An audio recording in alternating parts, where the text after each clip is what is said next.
Capítulo 45, donde se acaba de averiguar la duda del yelmo de Mambrino y de la albarda, y otras aventuras sucedidas con toda verdad. «¿Qué les parece a vuestras mercedes, señores?», dijo el barbero, «de lo que afirman estos gentiles hombres, pues aún porfían que ésta no es bacía, sino yelmo». «Y quien lo contrario dijere», dijo Don Quijote, «le haré yo conocer que miente, si fuere caballero, y si escudero, que remiente 1000 veces». Nuestro barbero, que a todo estaba presente, como tenía también conocido el humor de Don Quijote, quiso esforzar su desatino y llevar adelante la burla para que todos riesen, y dijo hablando con el otro barbero: «Señor barbero o quien sois, sabed que yo también soy de vuestro oficio, y tengo más ha de 20 años carta de examen, y conozco muy bien de todos los instrumentos de la barbería, sin que le falte uno, y ni más ni menos fui un tiempo en mi mocedad soldado, y sé también qué es yelmo y qué es morrión y celada de encaje y otras cosas tocantes a la milicia, digo, a los géneros de armas de los soldados. Y digo, salvo mejor parecer, remitiéndome siempre al mejor entendimiento, que esta pieza que está aquí delante y que este buen señor tiene en las manos no sólo no es bacía de barbero, pero está tan lejos de serlo como está lejos lo blanco de lo negro y la verdad de la mentira.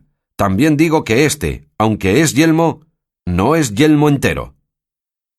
«No, por cierto», dijo Don Quijote, «porque le falta la mitad, que es la babera».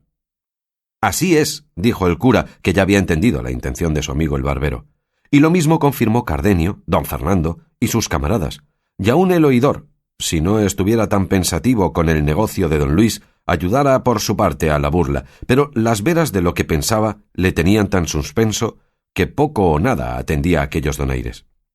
«Válame Dios», dijo a esta razón el barbero burlado, «¿qué es posible que tanta gente honrada diga que ésta no es bacía sino yelmo?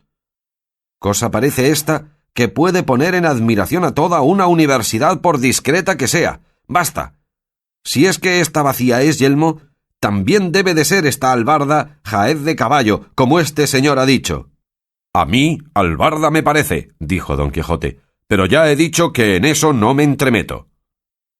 «De que sea albarda o jaez», dijo el cura, «no está en más de decirlo el señor Don Quijote, que en estas cosas de la caballería todos estos señores y yo le damos la ventaja». «Por Dios, señores míos», dijo Don Quijote, «que son tantas y tan extrañas las cosas que en este castillo, en 2 veces que en él he alojado, me han sucedido, que no me atreva a decir afirmativamente ninguna cosa de lo que acerca de lo que en él se contiene se preguntare, porque imagino que cuanto en él se trata va por vía de encantamento. La primera vez me fatigó mucho un moro encantado que en él hay, y a Sancho no le fue muy bien con otros sus secuaces, y anoche estuve colgado de este brazo casi 2 horas sin saber cómo ni cómo no vine a caer en aquella desgracia. Así que ponerme yo ahora en cosa de tanta confusión a dar mi parecer será caer en juicio temerario. En lo que toca a lo que dicen que ésta es bacía y no yelmo, ya yo tengo respondido. Pero en lo de declarar si esa es albarda o jaez, no me atrevo a dar sentencia definitiva, solo lo dejo al buen parecer de vuestras mercedes. Quizá, por no ser armados caballeros como yo lo soy, no tendrán que ver con vuestras mercedes los encantamentos de este lugar, y tendrán los entendimientos libres, y podrán juzgar de las cosas de este castillo como ellas son real y verdaderamente, y no como a mí me parecían». «No hay duda», respondió a esto don Fernando, «sino que el señor Don Quijote ha dicho muy bien hoy, que a nosotros toca la definición de este caso, y porque vaya con más fundamento, yo tomaré en secreto los votos de estos señores, y de lo que resultare daré entera y clara noticia». Para aquellos que la tenían del humor de Don Quijote, era todo esto materia de grandísima risa, pero para los que le ignoraban, les parecía el mayor disparate del mundo, especialmente a los 4 criados de don Luis, y a don Luis ni más ni menos, y a otros 3 pasajeros que acaso habían llegado a la venta, que tenían parecer de ser cuadrilleros, como en efecto lo eran. Pero el que más se desesperaba era el barbero, cuya bacía allí delante de sus ojos se le había vuelto en yelmo de Mambrino, y cuya albarda pensaba sin duda alguna que se le había de volver en jaez rico de caballo.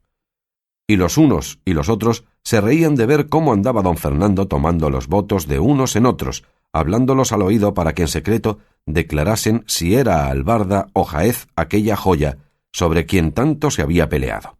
Y después que hubo tomado los votos de aquellos que a Don Quijote conocían, dijo en alta voz: «El caso es, buen hombre, que ya yo estoy cansado de tomar tantos pareceres, porque veo que a ninguno pregunto lo que deseo saber que no me diga que es disparate el decir que ésta sea albarda de jumento, sino Jaez de caballo, y aun de caballo castizo, y así habréis de tener paciencia porque a vuestro pesar, y al de vuestro asno, este es Jaez y no albarda, y vos habéis alegado y probado muy mal de vuestra parte».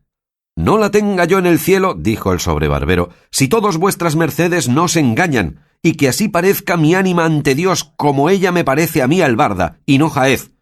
Pero allá van leyes, etcétera, y no digo más. Y en verdad que no estoy borracho, que no me he desayunado, si de pecar no». No menos causaban risa las necedades que decía el barbero que los disparates de Don Quijote, el cual a esta sazón dijo: «Aquí no hay más que hacer, sino que cada uno tome lo que es suyo, y a quien Dios se la dio, San Pedro se la bendiga». Uno de los cuatro dijo: «Si ya no es que esto sea burla pensada, no me puedo persuadir que hombres de tan buen entendimiento como son o parecen todos los que aquí están, se atrevan a decir y afirmar que ésta no es vacía, ni aquella albarda. Mas como veo que lo afirman y lo dicen, me doy a entender que no carece de misterio el porfiar una cosa tan contraria de lo que nos muestra la misma verdad y la misma experiencia, porque voto a tal», y arrojóle Redondo, «que no me den a mí entender cuantos hoy viven en el mundo al revés de que ésta no sea vacía de barbero y ésta albarda de asno». «Bien podría ser de borrica», dijo el cura. «Tanto monta», dijo el criado, «que el caso no consiste en eso, sino en si es o no es albarda, como vuestras mercedes dicen». Oyendo esto, uno de los cuadrilleros que había entrado, que había oído la pendencia y cuestión, lleno de cólera y de enfado, dijo: «Tan albarda es como mi padre, y el que otra cosa ha dicho o dijere debe de estar hecho uva». «Mentís como bellaco, villano», respondió Don Quijote, y alzando el lanzón que nunca le dejaba de las manos, le iba a descargar tal golpe sobre la cabeza que a no desviarse el cuadrillero se le dejara allí tendido. El lanzón se hizo pedazos en el suelo, y los demás cuadrilleros que vieron tratar mal a su compañero alzaron la voz pidiendo favor a la Santa Hermandad. El ventero, que era de la cuadrilla, entró al punto por su varilla y por su espada, y se puso al lado de sus compañeros. Los criados de don Luis rodearon a don Luis porque con el alboroto no se les fuese. El barbero, viendo la casa revuelta, tornó a asir de su albarda, y lo mismo hizo Sancho. Don Quijote puso mano a su espada y arremetió a los cuadrilleros. Don Luis daba voces a sus criados que le dejasen a él y acorriesen a Don Quijote, y a Cardenio, y a don Fernando, que todos favorecían a Don Quijote. El cura daba voces, la ventera gritaba, su hija se afligía, Maritornes lloraba, Dorotea estaba confusa, Lucinda suspensa y doña Clara desmayada. El barbero aporreaba a Sancho, Sancho molía al barbero. Don Luis, a quien un criado suyo se atrevió a asirle del brazo porque no se fuese, le dio una puñada que le bañó los dientes en sangre. El oidor le defendía. Don Fernando tenía debajo de sus pies a un cuadrillero midiéndole el cuerpo con ellos muy a su sabor. El ventero tornó a reforzar la voz pidiendo favor a la Santa Hermandad. De modo que toda la venta era en llantos, voces, gritos, confusiones, temores, sobresaltos, desgracias, cuchilladas, mojicones, palos, coces y efusión de sangre.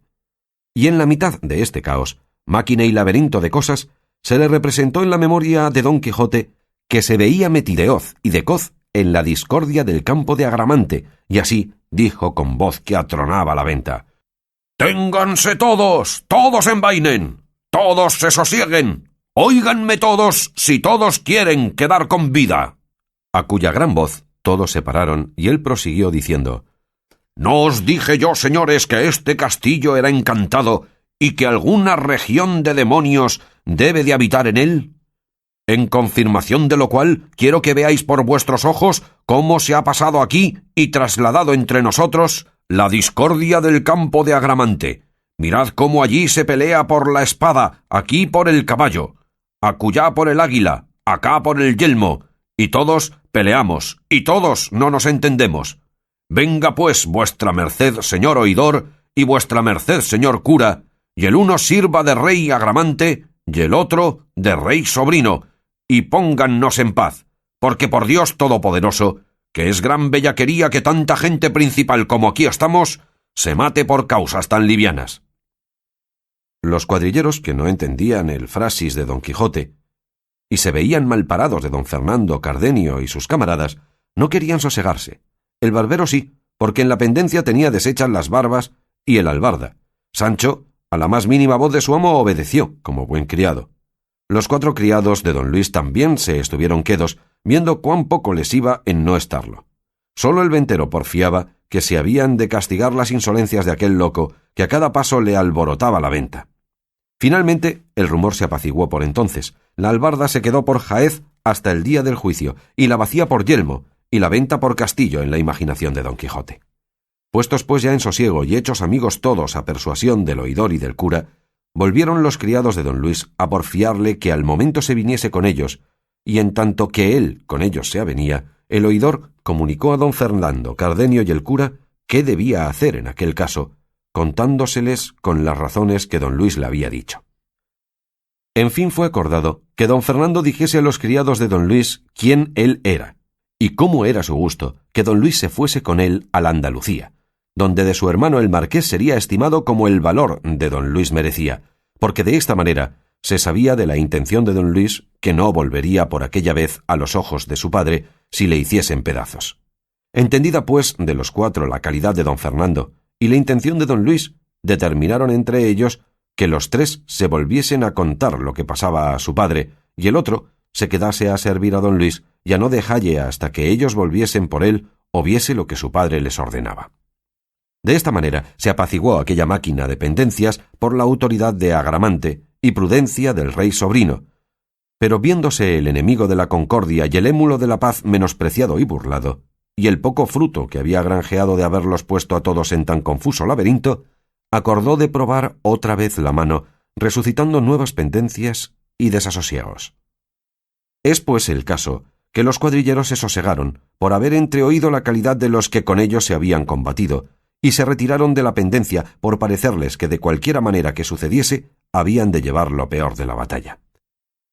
Pero uno de ellos, que fue el que fue molido y pateado por don Fernando, le vino a la memoria que entre algunos mandamientos que traía para prender a algunos delincuentes, traía uno contra don Quijote, a quien la Santa Hermandad había mandado prender por la libertad que dio a los galeotes, y como Sancho con mucha razón había temido.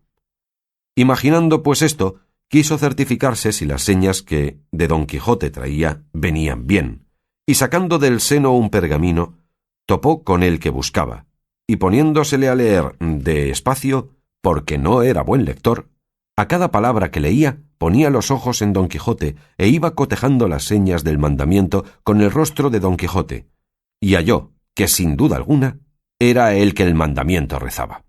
Y apenas se hubo certificado cuando, recogiendo su pergamino, con la mano izquierda tomó el mandamiento y con la derecha asió a don Quijote del cuello fuertemente, que no le dejaba alentar, y a grandes voces decía: «¡Favor a la Santa Hermandad! Y para que se vea que lo pido de veras, leas este mandamiento donde se contiene que se prenda este salteador de caminos».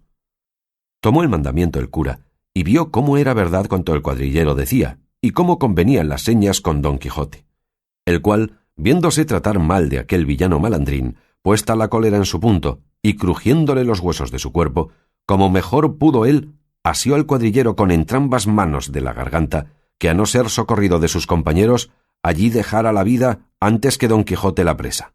El ventero, que por fuerza había de favorecer a los de su oficio, acudió luego a dalle favor. La ventera, que vio de nuevo a su marido en pendencias, de nuevo alzó la voz, cuyo tenor le llevaron luego Maritornes y su hija, pidiendo favor al cielo y a los que allí estaban. Sancho dijo, viendo lo que pasaba: «Vive el Señor, que es verdad cuanto mi amo dice de los encantos de este castillo, pues no es posible vivir una hora con quietud en él». Don Fernando despartió al cuadrillero y a don Quijote, y con gusto de entrambos les desenclavijó las manos, que el uno en el collar del sayo del uno y el otro en la garganta del otro bien asidas tenían. Pero no por esto cesaban los cuadrilleros de pedir su preso, y que les ayudasen a dársele atado y entregado a toda su voluntad, porque así convenía al servicio del rey y de la Santa Hermandad, de cuya parte de nuevo les pedían socorro y favor, para hacer aquella prisión de aquel robador y salteador de sendas y de carreras. Reíase de oír estas razones don Quijote, y con mucho sosiego dijo: «Venid acá, gente soez y malnacida. Saltear de caminos llamáis al dar libertad a los encadenados, soltar los presos, acorrer a los miserables, alzar a los caídos, remediar a los menesterosos. ¡Ah, gente infame! Digna por vuestro bajo y vil entendimiento que el cielo no os comunique el valor que se encierra en la caballería andante, ni os dé a entender el pecado e ignorancia en que estáis en no reverenciar la sombra, cuanto más la asistencia de cualquier caballero andante. Venid acá, ladrones en cuadrilla, que no cuadrilleros, salteadores de caminos con licencia de la Santa Hermandad, decidme, ¿quién fue el ignorante que firmó mandamiento de prisión contra un tal caballero como yo soy? ¿Quién el que ignoró que son exentos de todo judicial fuero los caballeros andantes y que su ley es su espada, sus fueros sus bríos, sus premáticas su voluntad? ¿Quién fue el mentecato, vuelvo a decir, que no sabe que no hay secutoria de hidalgo con tantas preeminencias ni exenciones como la que adquiere un caballero andante el día en que se arma caballero y se entrega al duro ejercicio de la caballería? ¿Qué caballero andante pagó pecho, alcabala, chapín de la reina, moneda forera, portazgo ni barca? ¿Qué sastre le llevó hechura de vestido que le hiciese? ¿Qué castellano le acogió en su castillo que le hiciese pagar el escote? ¿Qué rey no le asentó a su mesa? ¿Qué doncella no se le aficionó y se le entregó rendida todo su talante y voluntad? Y finalmente, ¿qué caballero andante ha habido, hay, ni habrá en el mundo que no tenga bríos para dar él solo 400 palos a 400 cuadrilleros que se le pongan delante?